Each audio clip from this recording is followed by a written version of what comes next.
Hello, my name's Elaine Murphy, and I work for the Columbia Slough Watershed Council and the Backyard Bird Shop in the Tualatin Hills Park and Recreation District. And we're here tonight to talk about bats, one of my favorite animals. Over the history of human beings, bats have long been given a bad reputation. There are a number of reasons for that. One is a story about vampires, and a bat's gonna come down and bite you on the neck and you're gonna drain all your blood and you're gonna become a vampire. That's just a scary story that people made up to scare each other. There's no such thing as vampires. There's no such thing as a bat that's going to bite you and you're gonna become a vampire. It is true, however, that there are vampire bats. You've probably heard of them. Vampire bats do indeed live on blood, but a couple things about vampire bats: they almost never bite humans. They usually bite farm animals, horses, chickens, pigs, cows. When they bite the animal, they don't drain all its blood. A meal for a vampire bat is about a teaspoonful of blood. The animal does not become a vampire. We don't have vampire pigs and vampire cows flying around at night. So the stories about vampires are not true. However, it does bring up one safety precaution.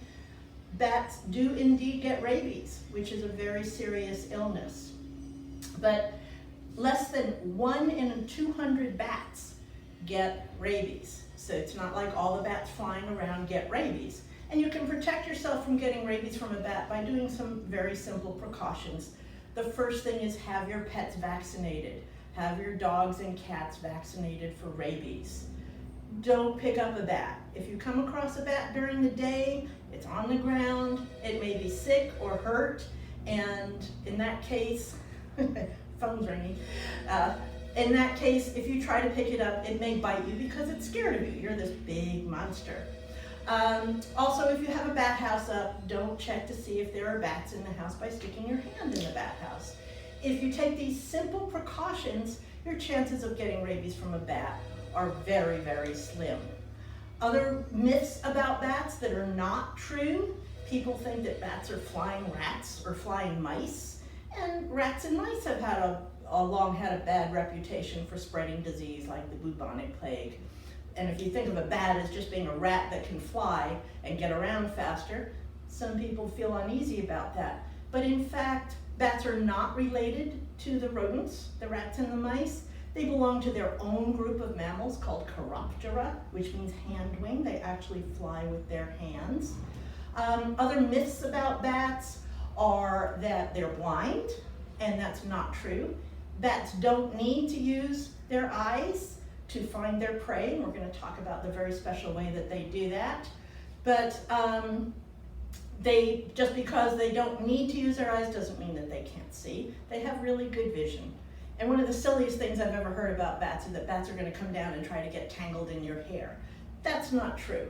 If you're outside and bats are flying around, if they come low to your head, they are just after the bugs.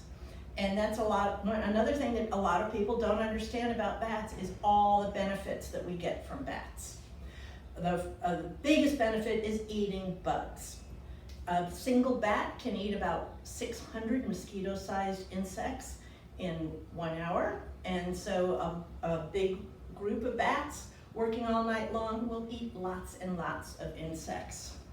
Years ago, they had a sign at the Portland Zoo that said if you removed all the bats from Oregon and Washington alone, you would need to use an extra $40 million worth of pesticides just to control the same amount of insects that the bats eat. And I would much rather have bats flying around at night than having all this pesticide being sprayed in the air that I'm going to breathe or on the food that I'm going to eat. So bats really help us by eating insects.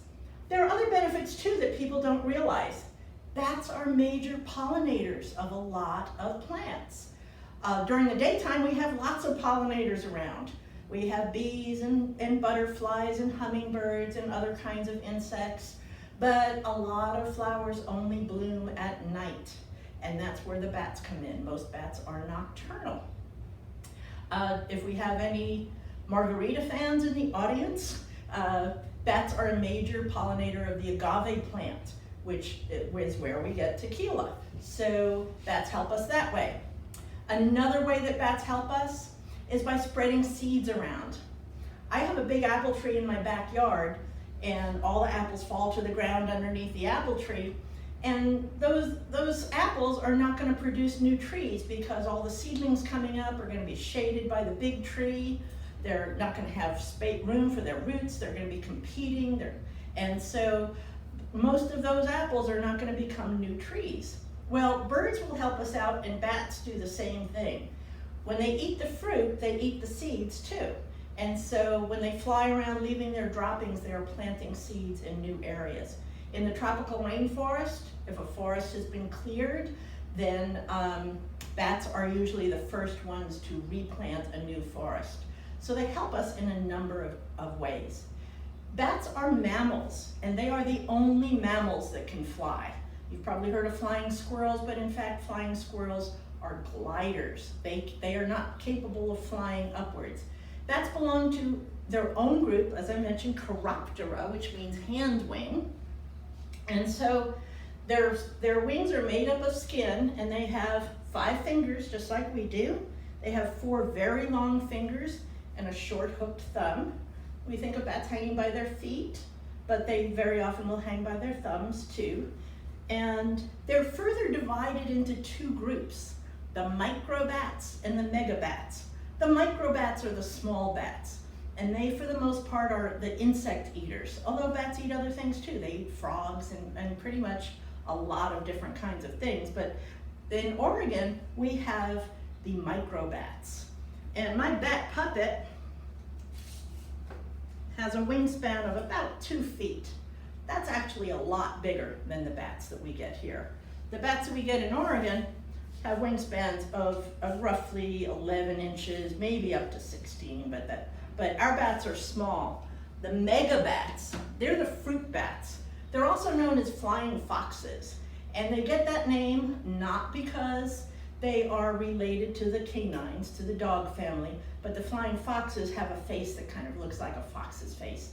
And those are the fruit eaters. They live in the tropical areas of the world, kind of centered around the equator and north and south of that. We don't get any megabats here in Oregon. So, and the megabats, the fruit bats, are the ones that spread the seeds around when they plant new seeds that way. The microbats, the insect eaters, have a really special way of finding their prey. It's called echolocation. And they give this little sound out of their mouth, and the sound goes out and hits an object, and the echo comes back to the bat. And it's very, very sensitive. And from that echo, the bat can tell, is this something good to eat, or is this something I don't want to bump into? And it will zero in, if it's a moth, zero in on that moth. It will use its tail membrane or its wing to grab the insect and put it in its mouth, or just catch it in its mouth. If it's a really big moth or big other kind of insect, it will go back to a perch, hang by its feet, and eat it that way. The sound that the bat makes during echolocation is too high-pitched for human ears. We cannot hear any sound when the bats are echolocating. The bats can echolocate at different levels. It's not consistent. Different species have a typical range, but they will echolocate within that range. Humans can hear up to approximately 20 kilohertz of sound. Kilohertz is a way of measuring sound. Cats can hear up to 64 kilohertz of sound. I have what I think is one of the coolest machines ever. This is the bat detector. And with the bat detector, it picks up the sounds that bats make that we can't hear with our ears, and it plays it back at a level that we can hear. So at some point, we're going to be able to take a bat walk together at night, and I will have my bat detector. And a lot of times we can hear the bats coming before we see them. So when I turn my bat detector on, it gives a reading as to how many kilohertz I'm measuring. And you can hear inside fluorescent lights make sounds that we don't know that we're being bombarded with. My bat detector will pick up 10 kilohertz, so if I set it at 30 kilohertz, it will play back anything from 25 kilohertz to 35 kilohertz. And I'm thinking you could hear this. There are other sounds that it can pick up too. So a lot of times when we're taking that bat walk at night, we'll hear the bats coming before we get to see them. And they make this kind of steady sound, but when they get close to a moth, it picks up, it goes really, really fast. And a lot of times we're fortunate enough to be close enough to the bat to hear, it's called a feeding buzz. This is the only way that I can imitate it. You'll hear click, click, click, click, click, and then all of a sudden, and each one of those is a different note. And a lot of times we can see the bat diving while it's doing that. So we are going to see some slides. And these are, for the most part, bats that you will see here in Oregon. This is a Pallid Bat. This is a bat that's found in Oregon. And it's showing us one of the bat benefits. This bat is eating a great big grasshopper, which would otherwise be eating our farm crops. And in this slide you can see the bat's 5 fingers. Here's a short hooked thumb and 4 very long fingers that spread out through the wings. And these are blood vessels. The wing is made up of living tissue. This bat has great big ears. A lot of bats that use echolocation have big ears, but not all of them. This is a representation of what echolocation would look like. The bat gives out this signal. It hits a moth or other insect or other object, and the echo goes back to the bat. And from that echo, the bat can tell whether or not it's something good to eat, and if it is, it can keep track of where it's moving. These are the bats from Bracken Cave outside of Austin, Texas. And these bats sleep during the day and they come out at night. They are formerly known as Mexican free-tailed bats. Now they're called Brazilian free-tailed bats. There are 20 million bats that sleep in this cave during the day, and each night they eat 250 tons of insects. That's a lot of bugs. This is the corn borer, which is destroying an ear of corn. It's one of the harmful pests that bats help to control. This bat is getting ready to pollinate this flower. This is a Saguaro Cactus, and bats are major pollinators of the Saguaro Cactus, which is in decline due to habitat loss. They did a study with, if you prevented the bats from pollinating Saguaro Cactus, the pollination goes down to less than 10%. And here's the inside of a flower. Murli Tunnel of Bat Conservation International will live trap bats without harming them and keep them around for a few days to study them and photograph them. And what he's done here is he's cut a flower in half, and you can see what's going on inside. There's the bat's tongue and his eye and his ear, and all of this is pollen. So when he goes to the next flower, he's going to be taking that pollen with him and leaving a lot of it behind. And here's the agave plant from which we get tequila. So if you're a margarita fan, bats are major pollinators of the agave plant. Bat guano, another word for bat droppings or bat poop. It's a good fertilizer. In parts of the world where they don't have some high-tech industry, they rely on going into bat caves and harvesting the bat guano and processing it to use as a fertilizer. Bat guano is also useful for other things. A tablespoon of bat guano has lots and lots of bacteria in there, and it provides nutrients for cave ecosystems. The unique life in cave ecosystems are dependent on the bat guano. So if you were to remove all the bats, an entire ecosystem could collapse. They are also using the bacteria in bat guano. They are studying it for possible use as antibiotics to help clean up industrial toxins, and also possible other medical uses. Detergent is another possibility that they might use the bat guano for. And that brings up another thing. Vampire bats, when they bite an animal, their saliva is an anticoagulant. It keeps the blood from clotting. And they are studying that for possible medical uses to prevent blood clotting when it would be very harmful. This is the Mastiff Bat, the Western Mastiff Bat. This is the largest bat in the western part of the United States. Not the largest bat in the world. The largest bat in the world is the flying fox of Java with a 6-foot wingspan. But the Western Mastiff Bat is the largest one that we get here. A lot of times when I show this picture, people don't know which end is which with this bat. His nose is here, there's his mouth and his eye. He's got this big round ear, and then this is the back of his other ear. This is the Western Pipistrelle Bat, which is the smallest bat in the western United States. And here's a size comparison so we can see what the size of the bats here. This is the Pipistrelle Bat, and he's only 2 inches long. And the Mastiff Bat, from the head to where the tail begins, is only 4 inches long. So that gives you an idea of the size of the bats that live in this area.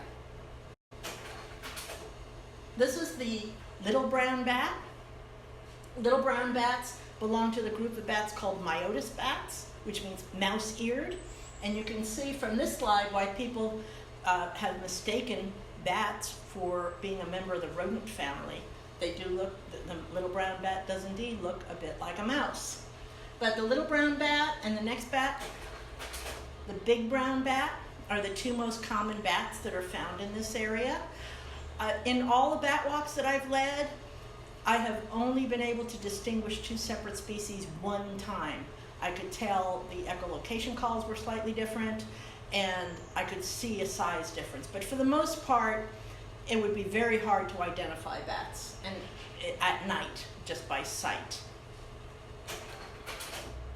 This is a spotted bat, one of my favorite bats. It tends to live in drier areas, so you're not as likely to see it in the Portland area. I've never seen one.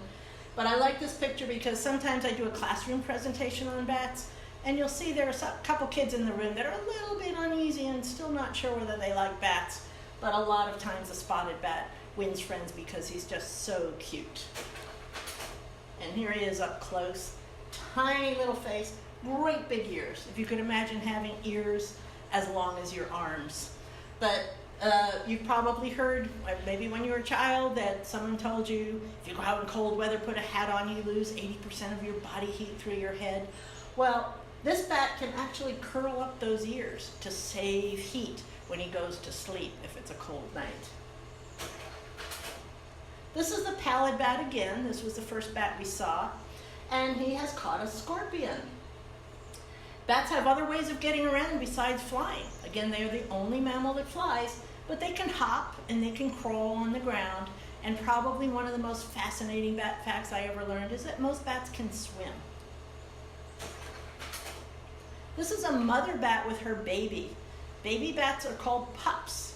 And this pup is very young, has not grown its fur yet. And this is one reason why bat populations can get in trouble. Most mother bats only have 1 baby per year. Some people think, oh, they're like rats and mice. They have litters. They have 8 or 9 babies at a time, and they have 2 or 3 litters a year. But in fact, mother bats usually only have 1 baby. So if a disease goes around the bat colony, or people have destroyed a bat colony, then it can take that population a long time to recover. Bats are susceptible to white nose syndrome, which is a fungus, and it has reached the West Coast. It's not widespread on the West Coast yet, but it's been found in Washington and California. It's much more prevalent on the East Coast. It's not something that gets spread to humans, but it is killing off bat populations. And so only having 1 baby a year can be pretty hard for a population to recover. Now, even though mother bats usually only have 1 baby at a time, some bats like to keep all their babies together in the same place. It's called a nursery colony. So this mother bat, one of these babies is hers. Bats, like other mammals, will nurse their babies. They produce milk, and the mother will go out and hunt for herself and eat insects, and then she will come back and she will find her own baby and nurse her own baby. Now, it might be a cave and the entire ceiling would be covered with baby bats, but she can recognize her own baby by its smell. Like other mammals, bats have a good sense of smell, by sight, and by sound. It can recognize the little squeaks that the babies make. We cannot hear the echolocation calls that bats make, but they do make sounds that we can hear. The first time I ever saw a bat in Oregon, I was walking in my neighborhood toward dusk and I heard this odd squeaky sound, and I turned around and looked up and there were a couple bats flying over. So they do make sounds that we can hear. This bat is not an Oregon bat. This is the one bat that I'm showing that is not an Oregon bat. This is the red bat, which lives in the eastern part of the United States. And like other bats, a few other bats, this bat is known for having twins. These twins are much older than the baby we just saw. They already have their fur, they're almost as big as their mom, and pretty soon they'll be ready to fly on their own. This is a Pipistrelle bat that is hibernating. Bats get through the winter in a couple different ways. They may migrate to another area, they may hibernate, or they may do both. They may migrate to a place where they can hibernate. When a bat hibernates, it may sleep for 6 months out of the year. And in order to get through all that time without eating, it has to save energy. So its heartbeat slows down, its breathing slows down, and its body temperature drops. So what's happened with this bat is body temperature has gotten so low, it's gotten so cool that dewdrops have formed on its fur. If you go out walking in the morning after a cool night, even if it hasn't rained, the grass may be all wet, and that's due to the dewdrops condensing out of the air onto the grass. So one thing you can do for bats that are hibernating is leave them alone. If you know a place where bats hibernate, don't go in there and disturb the bats. If you wake them up, even if they're only awake for a little while, to get going again, just to move to another part of the cave, they've got to get their heartbeat going, they've got to get their breathing going. They move to the other part of the cave, and they may use up a couple weeks worth of energy. So they may have to come out of hibernation early when there are no flying insects around yet. Insects are cold-blooded, so if you know a place where they're hibernating, the best thing you can do for them is leave them alone, stay out of there. We've talked about different things that bats eat. There's a frog-eating bat. Bats eat insects, they eat pollen, they eat fruit. But one thing we didn't talk about is what likes to eat a bat. And pretty much any carnivore, any meat-eating predator will eat a bat if it can get it. But that's the tricky part, is catching a bat. Bats are very fast flyers. If they are sleeping on the ceiling of a cave, even an animal that can climb could have a hard time climbing up a rock wall of a cave. But some animals have learned that the entrance to a bat cave is a great place to find food. Snakes, if they can find a place to perch, all the bats tend to leave at about the same time, and all the snake has to do is strike out and has a pretty good chance of catching a bat. I have seen films of bats leaving a bat cave toward dusk. Bats very often come out before it's fully dark, and when the bats are leaving, I've seen hawks dive into a whole big group of bats, and owls will do it too. So any carnivore that can catch a bat will eat it, but in general, they're pretty hard to catch. There are a few meat-eating bats, not very many, but Murli Tunnel one time described how he had a fairly good-sized bat and a smaller bat in an enclosure, and he came back the next day and found the larger bat and a pair of bat wings. So bats do occasionally eat other animals, but it's not very common. What Bat Conservation International is doing is trying to identify places that are important places for bats, either hibernation caves or nursery caves. All across the country there are abandoned mines where people used to dig for gold or silver or coal or other minerals, but they're no longer productive, so they were abandoned. And what would happen would people would dynamite the entrance to these mines, or sometimes they'd dynamite the entrance to caves, because they didn't want people going in there and possibly getting caught in a rock fall or getting lost in miles of tunnels or falling down a hole. Well, that might keep people safe, but it was bad news for the bats. So Bat Conservation is trying to identify these important places. You may walk into a cave in the middle of winter and there are no bats there, because no bats are hibernating there, but it could be an important nursery cave. Or you could walk into a cave in the summer and there are no bats there, but it might be an important hibernation place in the winter. So when they find a good, important bat place, they build these great big steel gates. And so it keeps people out. Unfortunately, there are people who think that bats aren't any good and we've got to destroy all the bats, and so they might go into a bat cave and try to kill the bats. This keeps the people out. It keeps the people safe, because now the people are not going to fall down a hole or be in a cave in. but the bats can come and go, so that it preserves these important places. This is the Congress Avenue Bridge in Austin, Texas. Bats started moving in underneath this bridge, and the people of Austin thought, oh, we've got creepy bats here. How do we get rid of them? And Bat Conservation International, Murli Tunnel was a founder, moved their headquarters to Austin. And they did this big education campaign about all the bat benefits.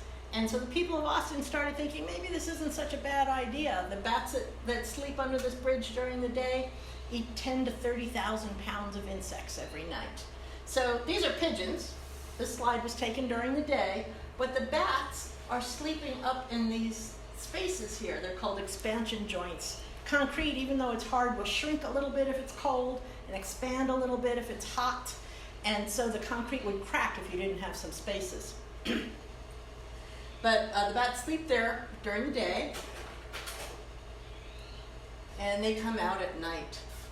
And it's actually a tourist attraction now. People will go down to the river to watch the bats come out at night. This is bat guano, a big pile of it. You can see by the ranger, there's a lot of bat guano there. And as I mentioned earlier, it's got important uses. It's very valuable. But this is a reason why, as much as I love bats, I would not want them in the attic of my house. Well, if you do have them in a place where you don't want them, there's a way to deal with that. First of all, you have to find out how they're getting in, and it's usually a very small hole. And then if you get this netting, which is usually sold in garden stores to keep birds from eating your fruit or other animals from eating your crops, and then fasten it across the top and just partway down the bottom with duct tape. When the bats come out, they can drop down and fly away. But when they come back, they can't stop and lift up the net. I do have a personal experience where it worked. A woman that I work with at the Park District said, Elaine, you're the bat lady. We just bought some property and it's got some buildings. It's got a shed and a garage and it's got bats in it. And we like bats. We'll put up a lot of bat houses, but we want to use these buildings without having bats in them. We saw by the pile of guano, that's one of the reasons. So she put up bat houses and she used this method. And I saw her a couple months later and I said, well, how did it go with your bats? She said, oh, that worked really well. They're not in those buildings anymore. They're not using them.